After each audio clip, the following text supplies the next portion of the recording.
Maria Duterte.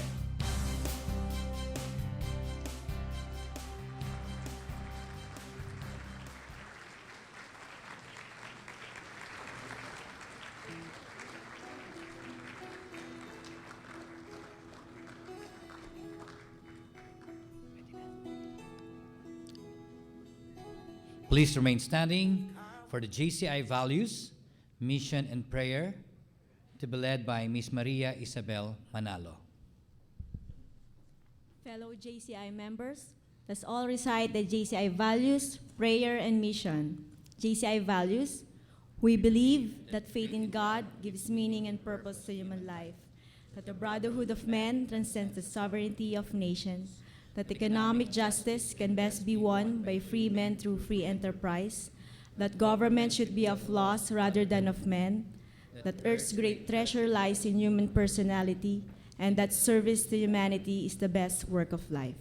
JCI prayer: we reaffirm our conviction that faith in God gives meaning and purpose to human life. May the Lord guide us in all our undertakings. JCI mission: to provide development opportunities that empower young people to create positive change. Thank you very much. You may now be seated. A pleasant afternoon to everyone. I am Romel Herodias from JCI San Pedro Portal Key. We are gathered here today to award the outstanding young men and women of 2016. To formally welcome everyone, may I please call on the National Chairman of the JCI Philippines 2016, the Outstanding Young Men and Women, Mr. Christopher M. Camba.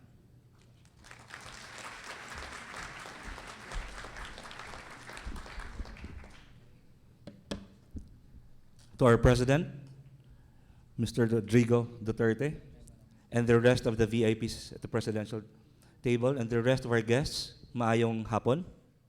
Good afternoon. It's indeed an honor for me to lead this year's search of the outstanding young men and women, or TOYM. And on behalf of our organizing committee, we are grateful for how this year's program turned out. When we started, we envisioned of a good mix of quality nominees and winners.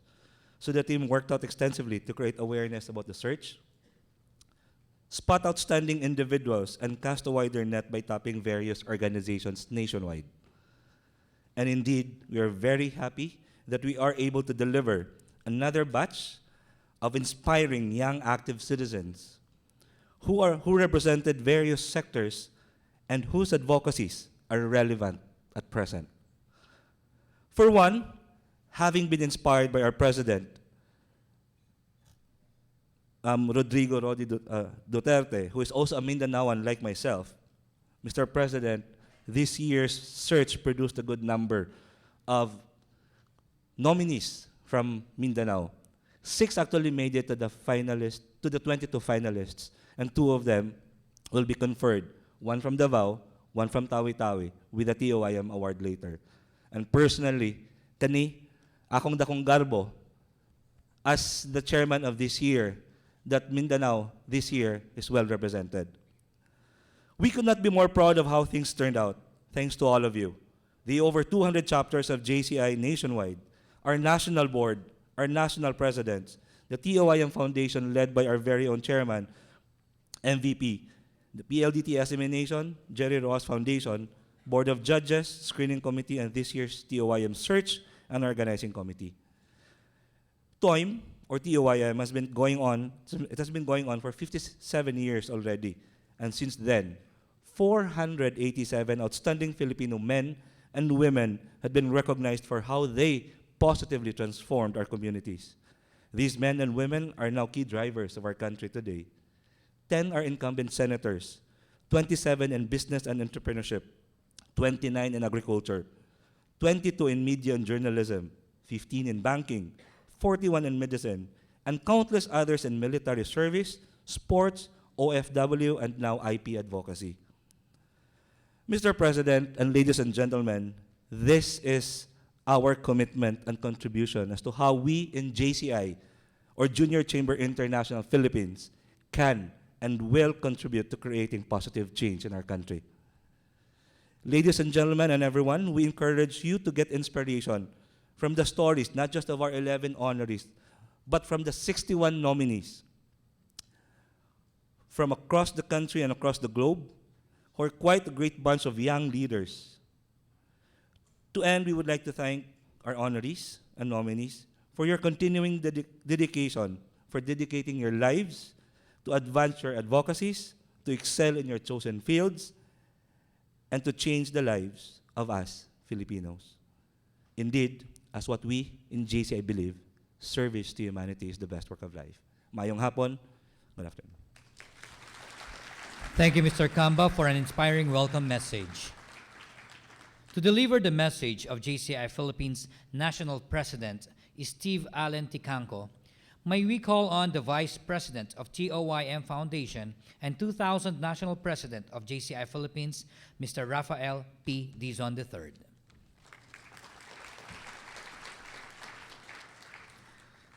President Rodrigo Duterte, ladies and gentlemen, magandang hapon po sa inyong lahat.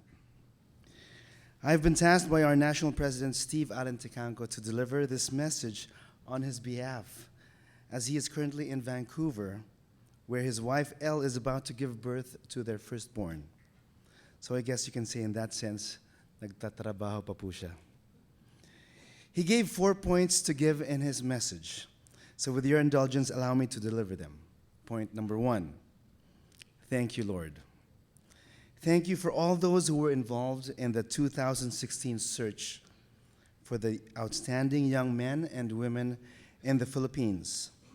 Specifically, we wish to congratulate Chairman of this year's TOYM search, Christopher Camba, and his team. With over 200 chapters nationwide working for this search, with literally hundreds of nominees being pre-qualified, it went down to 22 finalists after the screeners, and finally to the 11 awardees we have today. To Chris, good job to you and your team. Lord, salamat din po to our Board of Judges chaired by Bishop Sok, to our screening committee chaired by Samira, to TOYM Foundation led by Chairman MVP and President Donnie, to all the chapters and members of JCI Philippines, and to all those involved, nominated and played a part in this search, salamat kayo. Point number 2, for President Duterte. Thank you for taking time out today in your very busy schedule. It truly means a lot to not just us in JCI Philippines, but particularly to our honorees today, na kayo po bilang Pangulo ng ating bansa ay magbibigay sa kanila ng kanilang recognition bilang most outstanding young men and women in the Philippines.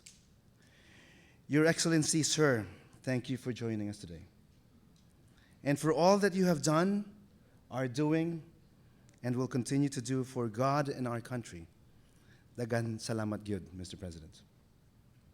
Point number 3, a message to our beloved awardees, Attorney Carmela, Clarissa, Dr. Ryan, Randy, Richard H., Richard M., Ronavin, Dr. Geraldine, Saturnino Jr., Jet, and Earl.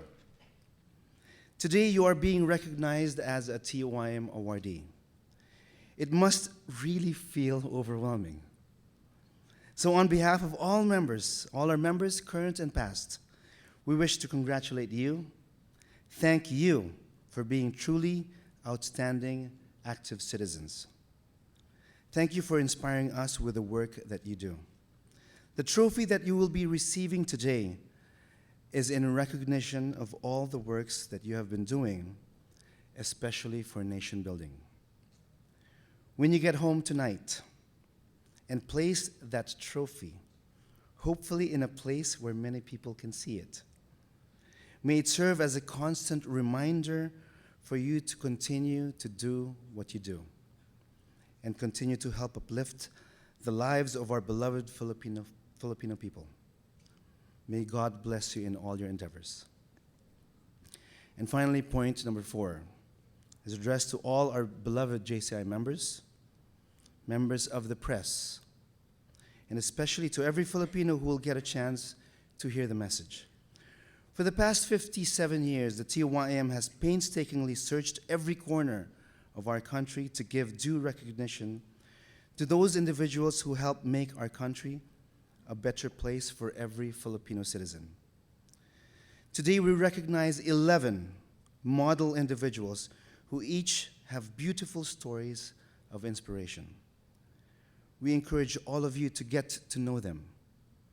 Learn about their works and how they use their talents and abilities to better the lives of their respective communities. We ask you please to help us spread the word so that more will know their stories and be inspired. It is our hope that more and more people will strive to be like these 11 who join the 487 other TOYM awardees who chose to go beyond the call of their profession to contribute and to give without expecting anything in return. Maraming salamat po. Mabuhay tayong lahat. God bless you. Thank you very much, Mr. Dizon. And now, may we call on the chairman of the TOYM Foundation, Mr. Manuel Pangilinan, for his message.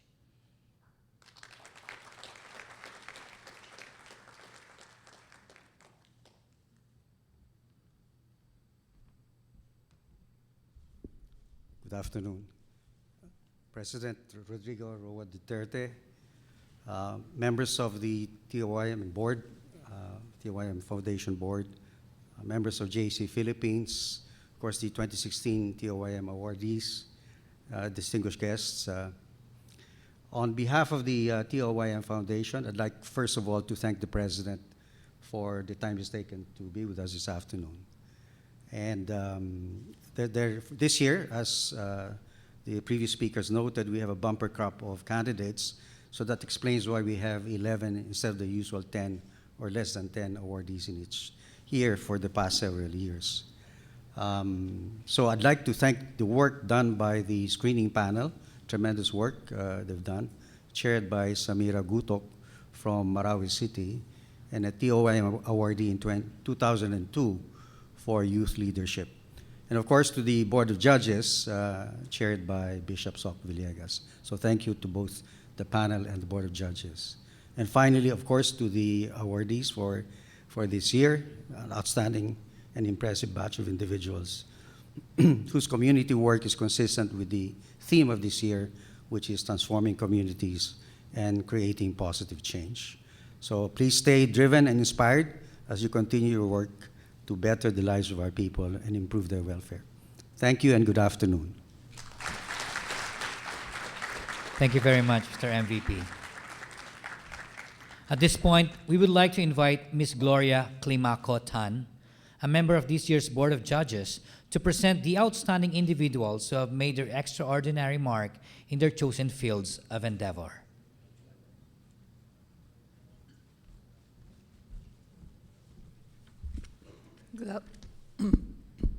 Good afternoon, Honorable President Rodrigo Duterte, distinguished guests, fellow TOYM awardees, past and present.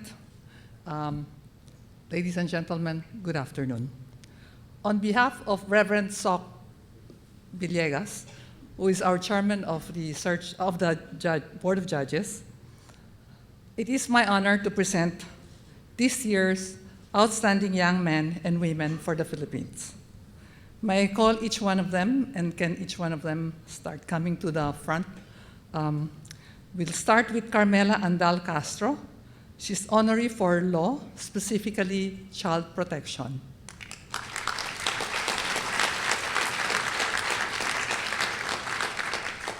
Clarissa Isabel Delgado. She's honorary for community service.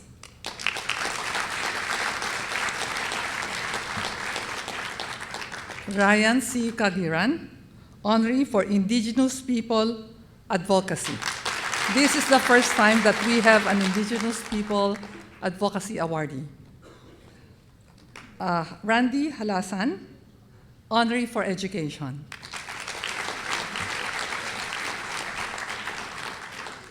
Richard Hidarian, honorary for Social Science. Richard Muadlil, honorary for Marine Science Conservation.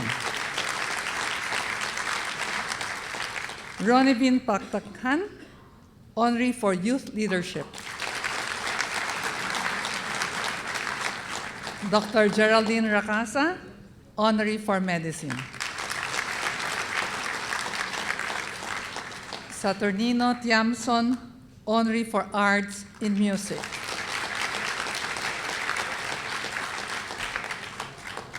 Jet Tolentino, honorary for arts in the theater, especially in Broadway. Earl Martin Valencia, honorary for entrepreneurship. Those are the awardees for 2016. Thank you. At this juncture, may we call on President Duterte to formally confer to our distinguished honorees their individual trophies. May we also please request the following to assist in handling the trophies to the awardees: Mr. Manuel V. Pangilinan, Mr. Bienvenido V. Tantoco III, Mr. Christopher Camba, Ms. Gloria Climaco Tan, and Mr. Manny Villar.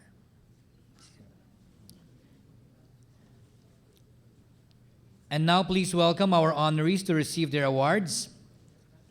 May we call on Carmela Andal Castro, honorary for law, specifically for child protection.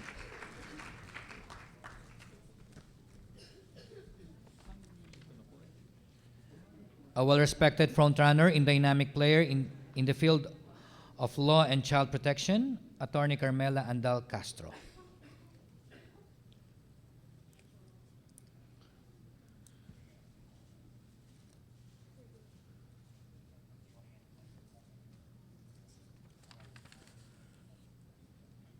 Clarissa Isabel L. Delgado,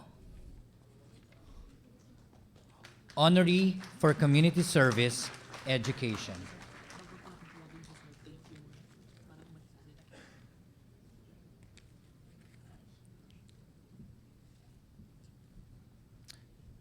Clarissa Delgado is the co-founder and now the CEO of Teach for the Philippines, the longest-serving partner of the Department of Education, together with its predecessor, sa Aklat Sisikat Foundation.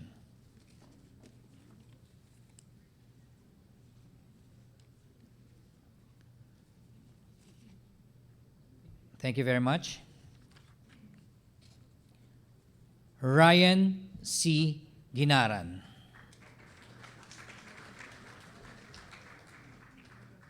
honorary for Indigenous People and Advocacy.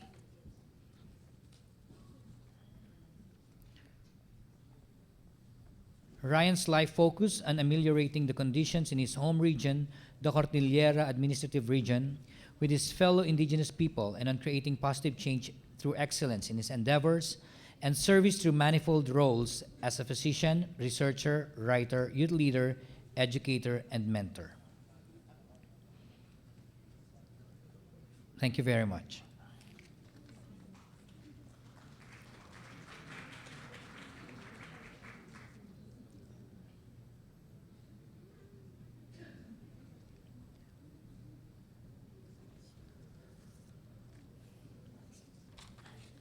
Randy H. Halasan, honorary for education.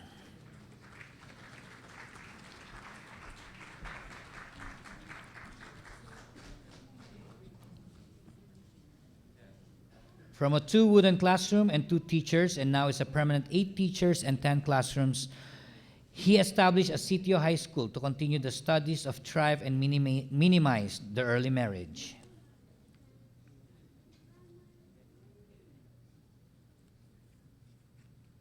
Thank you very much. Richard Javad Foronda Heydarian, honorary for social science.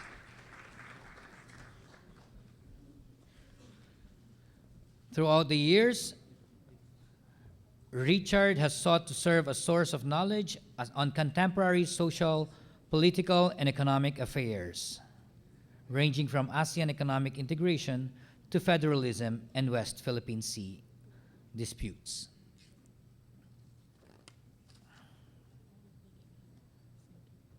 Thank you very much.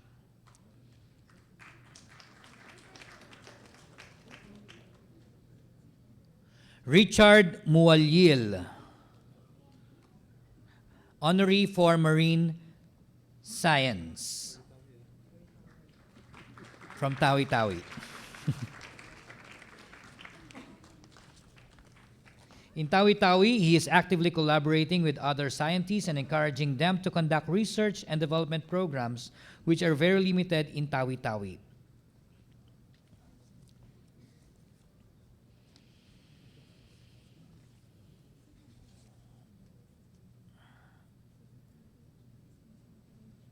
Thank you very much.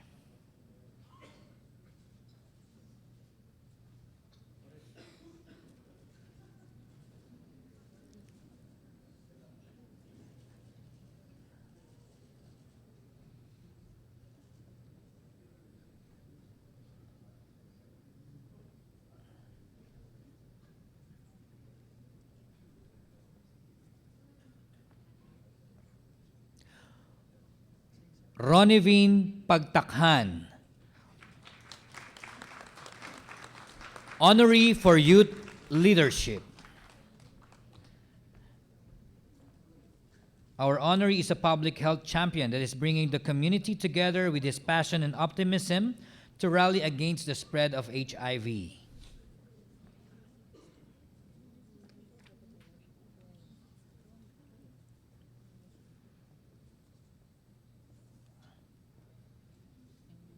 Thank you.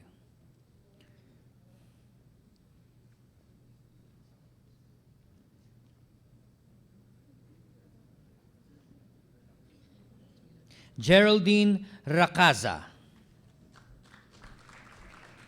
honoree for medicine.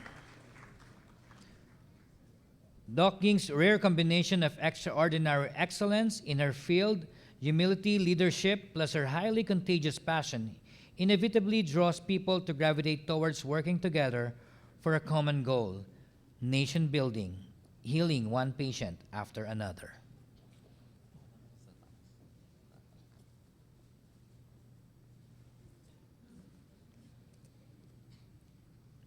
Thank you.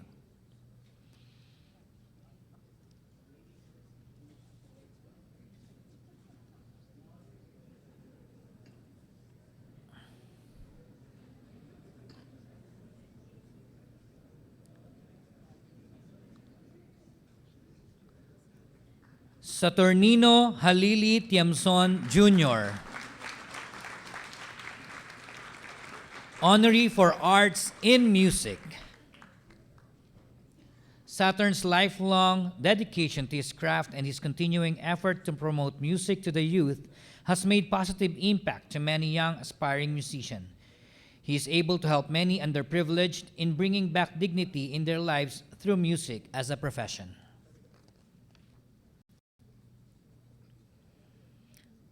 Thank you.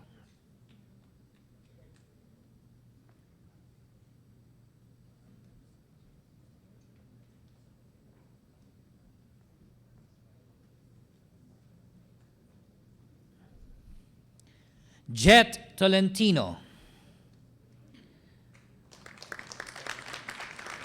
honoree for arts in theater. Jet puts premium in education and training as key to success. He has been supporting education-related causes for the past 6 years, including the Remedios E. Vilches San Lorenzo National High School in Guimaras and Iloilo Prima Galaw Theater Group. He is hoping that through his support, he will be able to open opportunities to young people to chase their own dreams. Thank you.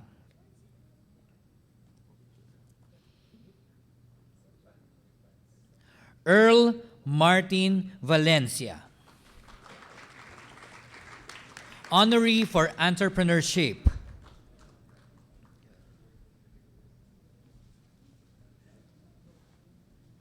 Earl Martin Valencia for his leadership in economic development through startups and entrepreneurship.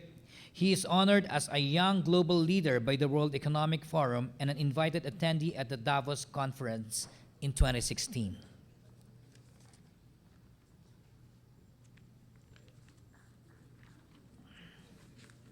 Thank you. We would also like to recognize our pride as Filipinos, Professor Abelardo Apollo David Jr., 2016 10 Outstanding Young Persons of the World, or TOYP honoree for humanitarian and voluntary leadership. Awarded in Quebec, Canada last November 5, 2016, Professor David is also a 2012 TOYM awardee for community-based occupational rehabilitation.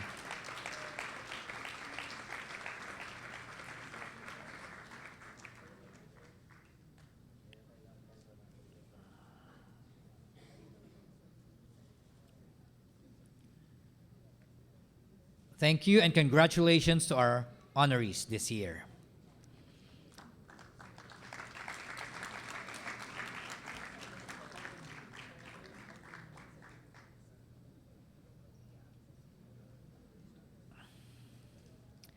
To give the acceptance speech on behalf of the 2016 TOYM honorees, may we call on Mr. Randy Halasan.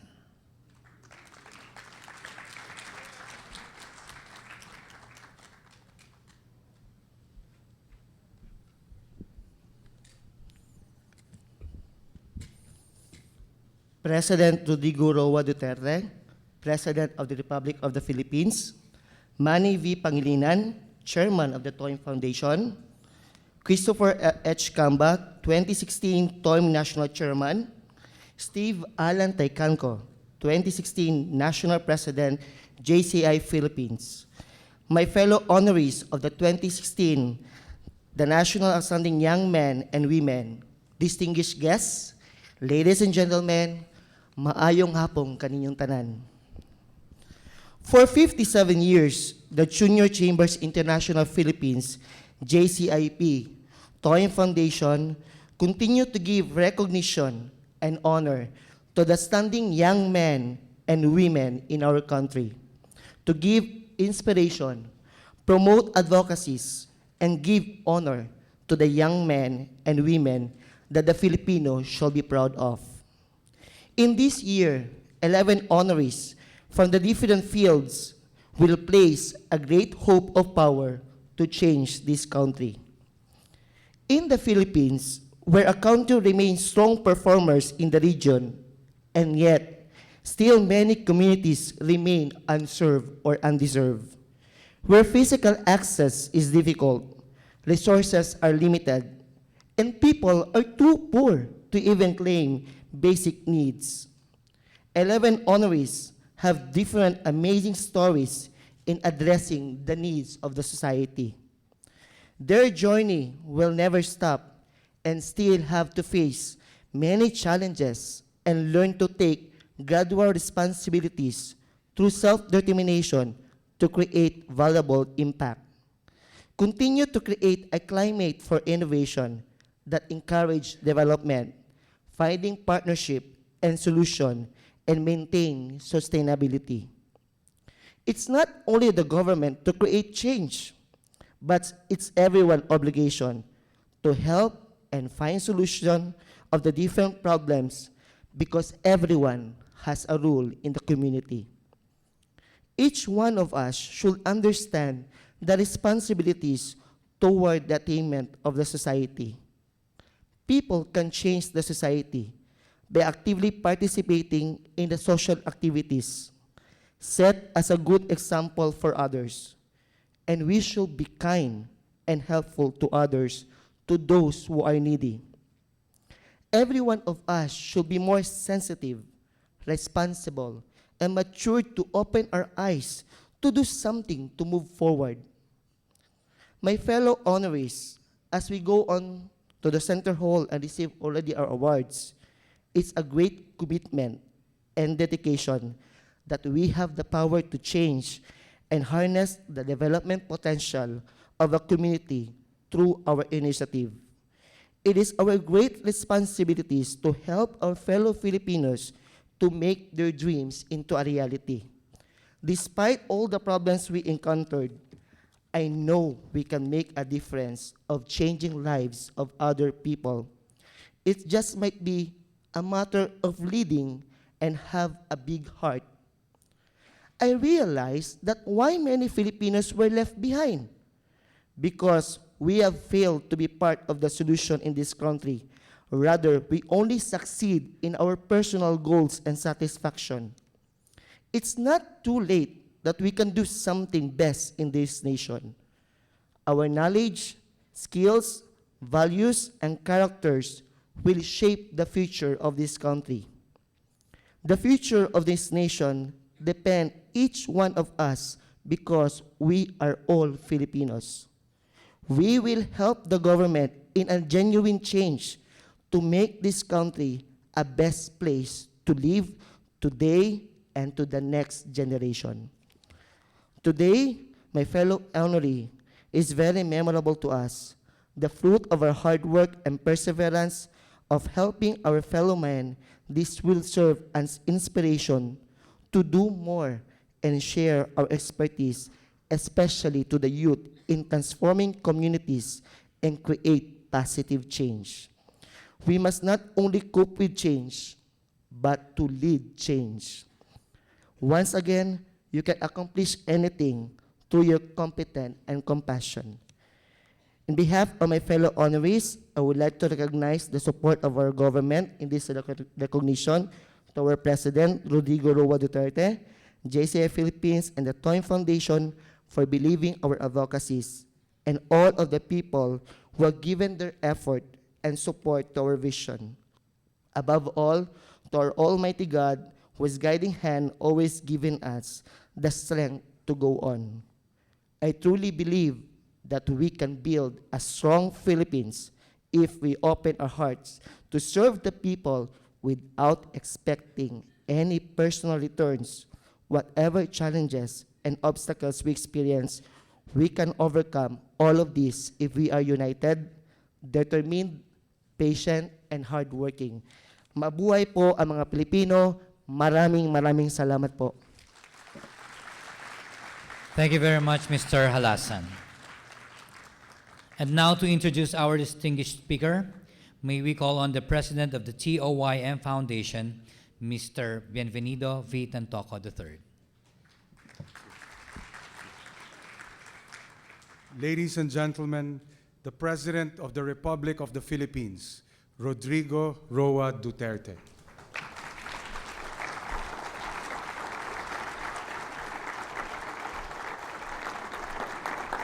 Kindly sit down, thank you. Dalawang pages lang man to. Lalaki pa ng... Anyway, I'll just run to... Kaawa naman yung gumawa nito. To all government officials, the officers and members of GIC Philippines, the 10 outstanding young men, the TOYM awardees for 2016, and their families, good afternoon to you all. Basahin ko to, but may isingit lang ako na akin. Over the years, the GIC has stayed true to its mission of providing development opportunities that empower young people to create positive change. It has effectively promoted leadership and exemplary innovation among the youth, their service to the community and the nation, their professional excellence and untarnished integrity, and their exemplary leadership. These qualities are best demonstrated by our 10 awardees, and with their selfless dedication, innovativeness, and pioneering spirit, these exemplary people proved that everyone can be a hero as long as we do ordinary things extraordinarily. As this year's awardees join the elite circle of the past honorees, may you inspire other people to excel in their chosen fields of experience, to use their skills and talents, their nation building to effect meaningful transformation that this country direly needs. By committing to do our part in nation building and by even simply doing the things that is expected of us every day, we can immensely contribute to the cultivation a far more better and more secure future for ourselves, our families, and our communities. Our nation is at a crucial period of introducing concrete and meaningful change. I need your support now more than ever so that we can collectively overcome the ills and illegal drugs, criminality, and corruption that has plagued our nation for so long. As promising and brilliant youth, our country's hopes are pinned on you. It is upon your shoulders that the foundation of a peaceful, prosperous, and progressive nation can be built. As remarkably young men and women, I encourage you to share the responsibility of leading and lifting the Philippines out of the quagmire of complacency and self-doubt by fostering a culture of innovation and excellence that you epitomize. Together, let us work hand in hand to secure the lives of our people, give them the best quality of life that can rightfully be deserved. Once again, congratulations and good evening. Yung akin na, kapiing mo lang to. I'd like to just sing it ko lang. Please understand that when I ran for the presidency, I only promised, of course, added to the economic future that we envisioned, is the basic thing of eradicating or removing graft and corruption, drugs, and criminality. Let me dwell on corruption. Kailangan tumulong kayo, and you have to report. You need not really tell me your name. Just let me know there is something brewing in any of the agencies and departments. Yun lang. And there's an 8888, that's PTB4. You can dial the number and just state out your statement or your truth without even mentioning your name. Hindi na kailangan. And if you are maybe a little bit timid or afraid or outright ayaw mong gulo, maybe you can just buy a new SIM and throw it away after making the call. And I will take it from there. Alam mo, mahirap itong corruption. And I intend to not really stop it because nobody can. Even in other countries, despite or in spite of their progress and bounty, they're still at it. Dito, tingin ko, what has really pulled our country down, even in the years to come, without attributing it to a particular administration, because that would be unfair. Yung isa might have stolen more than the others, hindi ko naman, but it's a bit generic, but relatively kung saan mo talagang ididiin yan. Pero let me just give you an analogy of something like an airplane running at full speed on the runway for so many years but without really lifting. Walang hindi tumataas. And so what is what the Philippines is. Ako sa kaliit ko, probinsyano lang po ako. I come from a corner in Mindanao. But I tried to just envision something for my country during this administration. Talagang tatapusin ko to. Today, I understand that 92, itong connected with the regulatory. Basta may regulation. That's what I hate about government intervening. The least that government will intervene in your affairs, the better. Itong regulation, pinakamarami, about 92 of them were fired. Gave them the option of facing charges or more. Sabi ko, mag-resign kayo when you have become the pariah of this government. And do not expect me to be courteous even to you when I see you there out. And itong drugs, inom mo ng tubig kasi nagbabara yung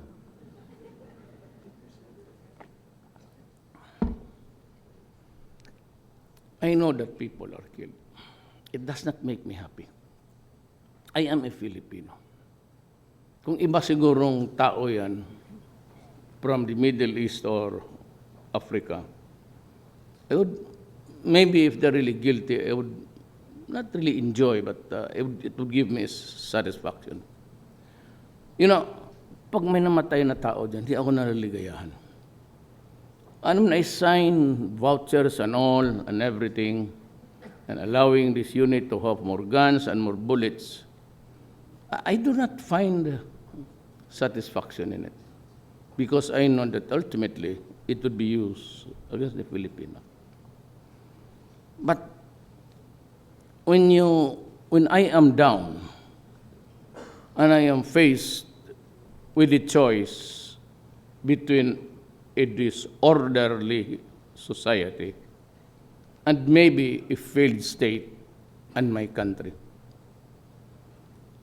itong drugs, because of the enormity of the problems, I did not realize it when I was mayor, about the widespread use of the drugs in the entire Philippines.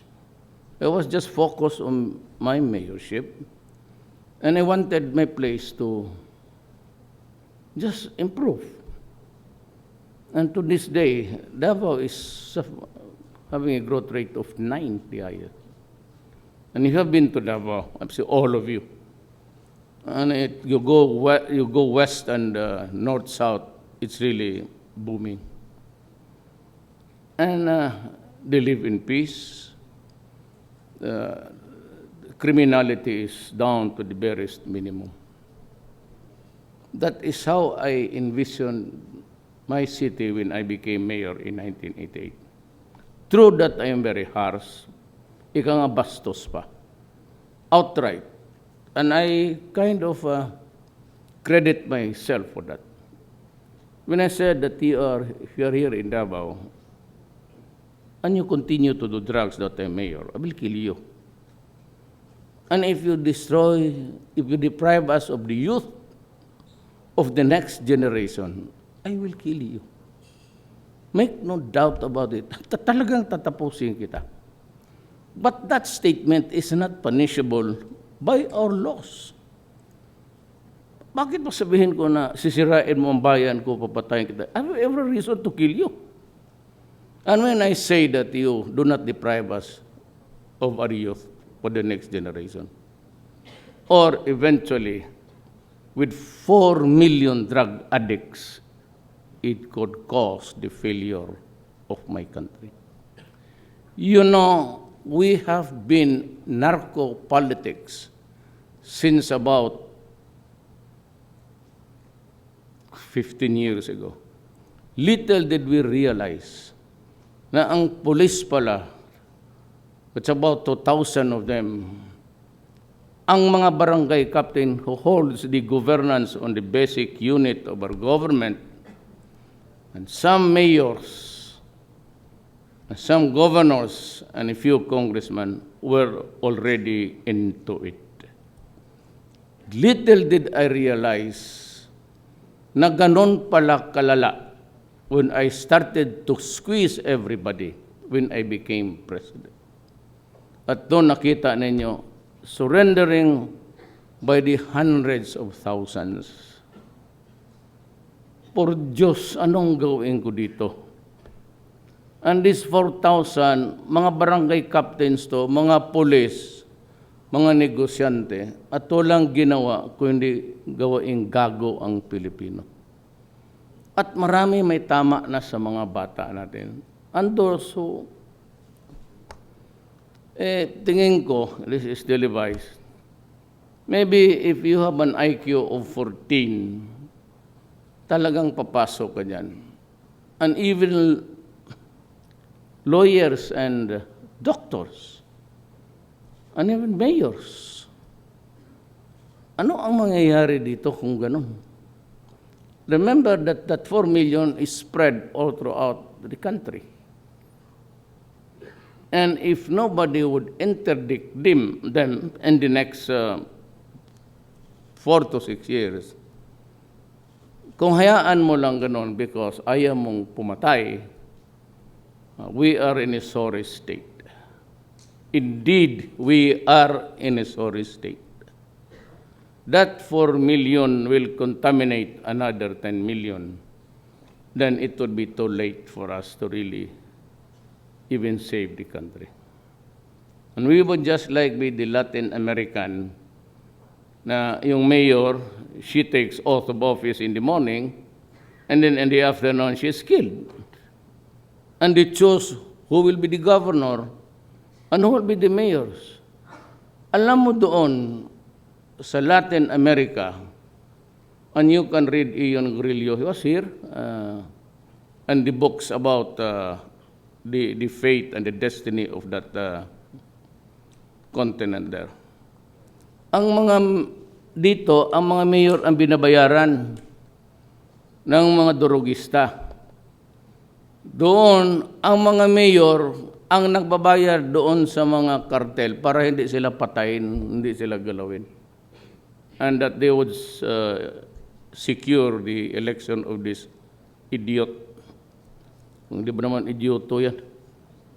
And I will not govern.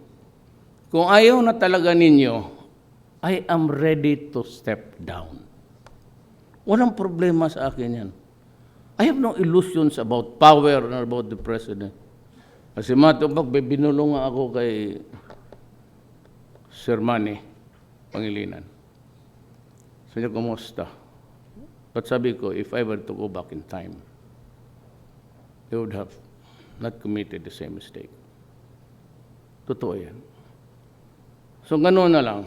In Mindanao, there is no solution. Believe me and remember me for all time, because I'm telling you the truth. Nothing short of a federal setup would appease the Moro of Mindanao. Otherwise, we will continue to fight until kingdom come. Pass it on to the next generation, and you will still have the explosions here and there, and a lot of killings to decimate the population from so many millions to a few thousands. Maniwala kayo. Ako, if the Congress decides to call for a constituent assembly by Congress introducing or me creating a commission to introduce amendments to be adopted by Congress or by the Constitutional Convention, which would really be expensive at matapos yan 4 years after. Just like our experience yung last time. But if you can craft, and we can call a commission for that next year, if you can craft and put into place the federal system, you have my word, I am going to step down. Alis na ako. Because I suggest that there will be a strong executive. It could not be like a parliament in England because it did not work. We have so many islands, so many decisions to make decisive actions on Janjan. Remember, Britain, it was hit by terrorism, yung double-decker nila. Took them time to react because a cabinet is a consensual thing, it's collegiate. So no one takes a definite. Pero kung may presidente ka, but limited powers to call or reconvention, to dissolve a parliament, to call for new elections, then the power of being the commander-in-chief and of all armed forces, including the police, kasi armed forces yan, including the CAFUAS.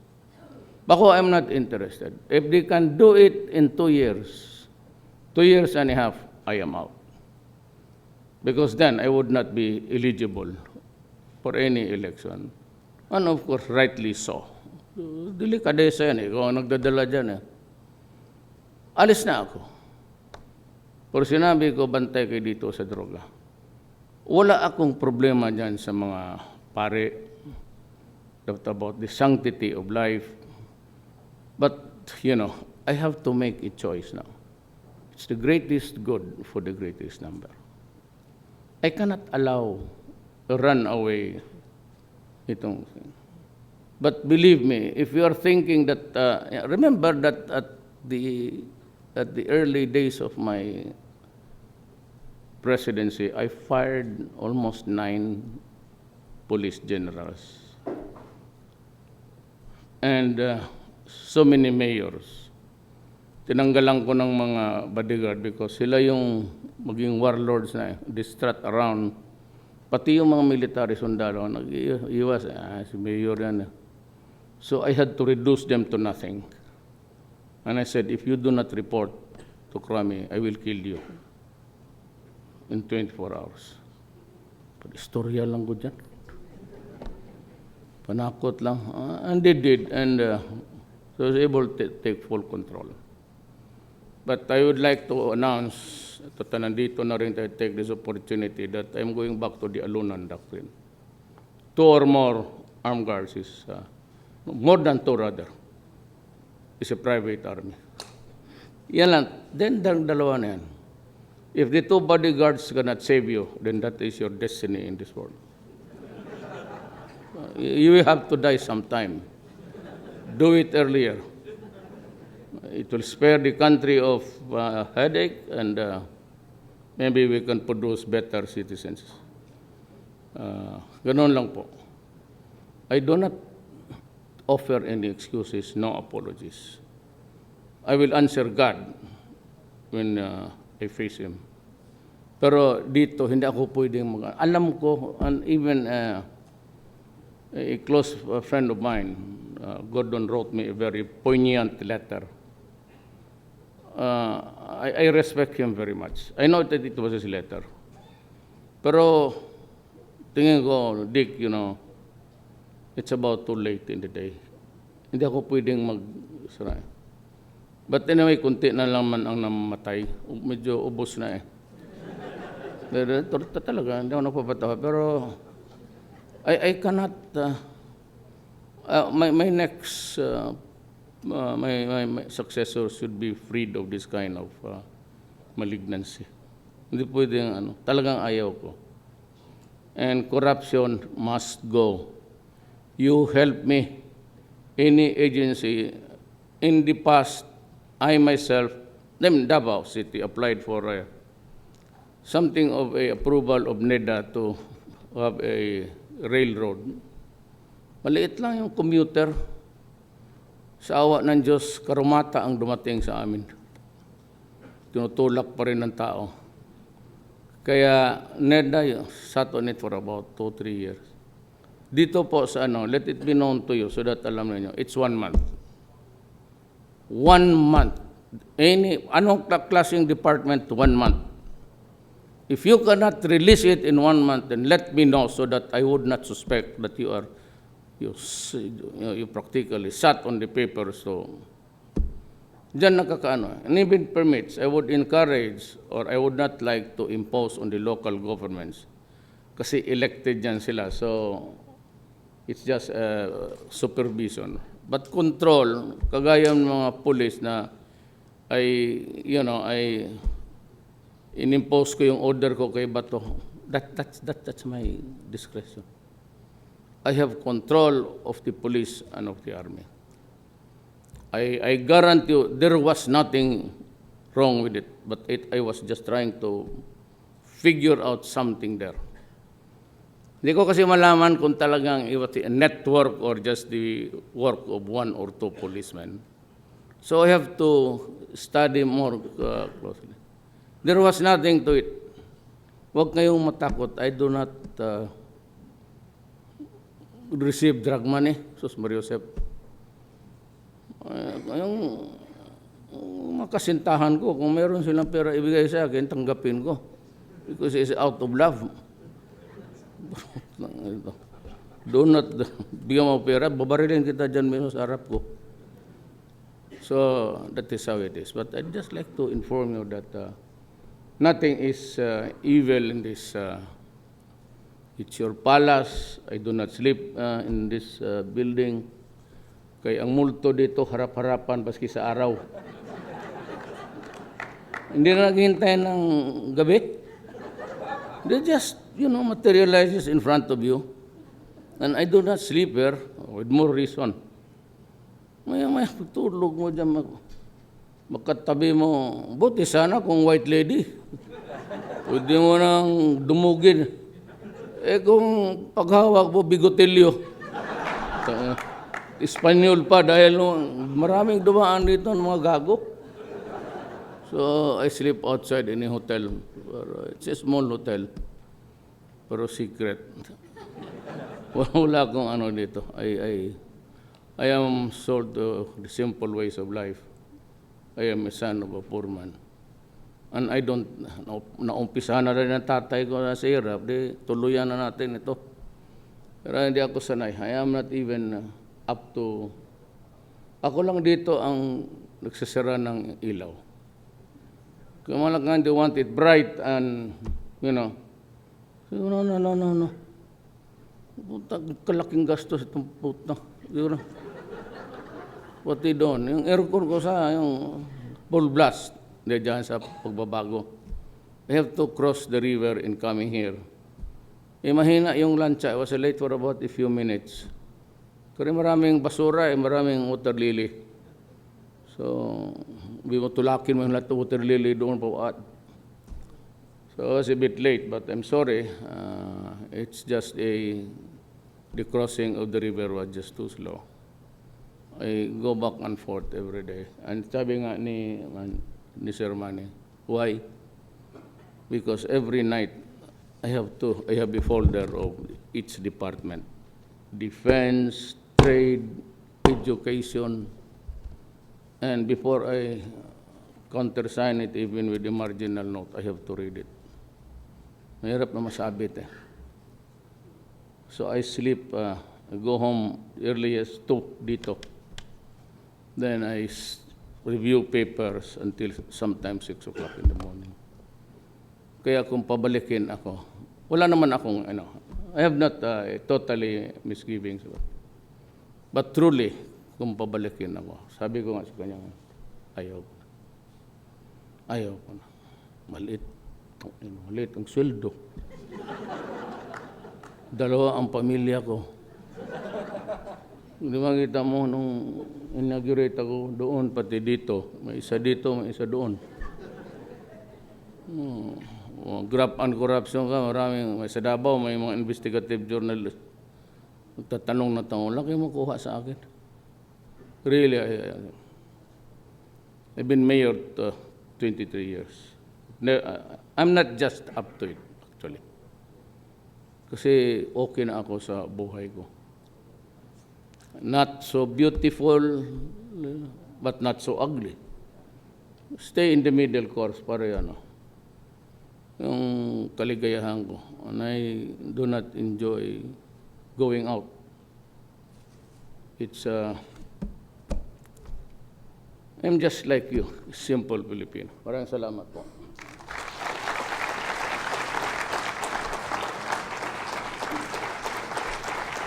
Thank you very much, Mr. President, for the very encouraging message. At this juncture, may request for a photo op. The first batch will be the 2016 Board of Judges, Screening Committee, and the Search Committee.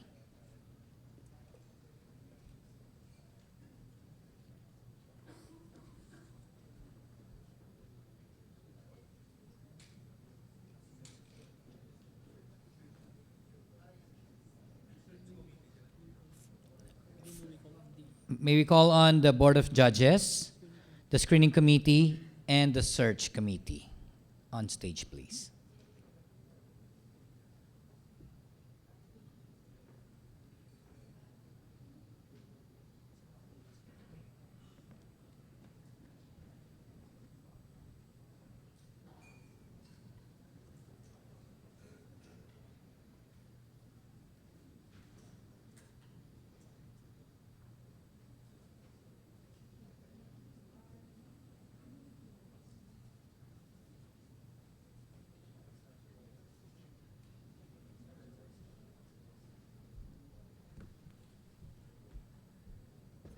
Thank you.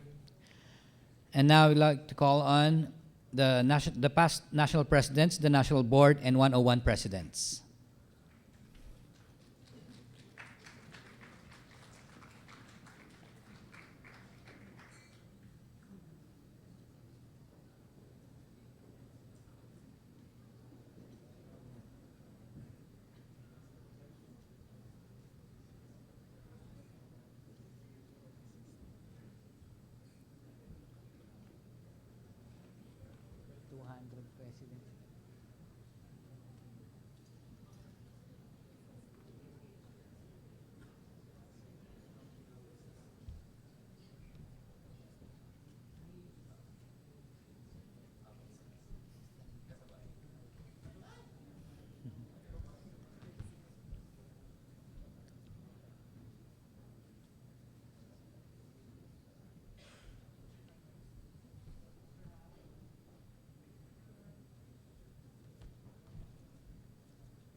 Thank you very much.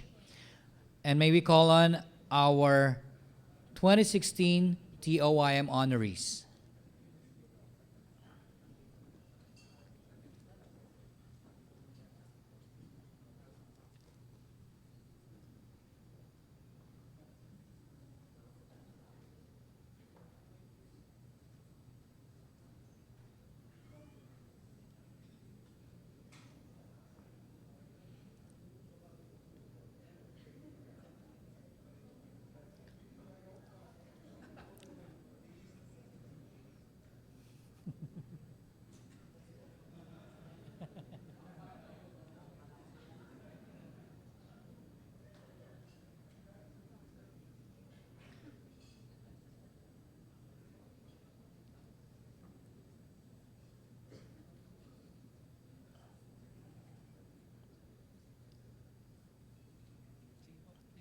Thank you very much, our dear President Rodrigo Roa Duterte, for having us in this momentous ceremony.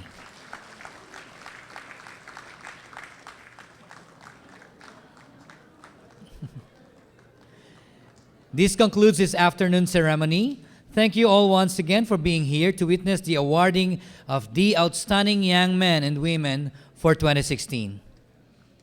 A big round of applause, please.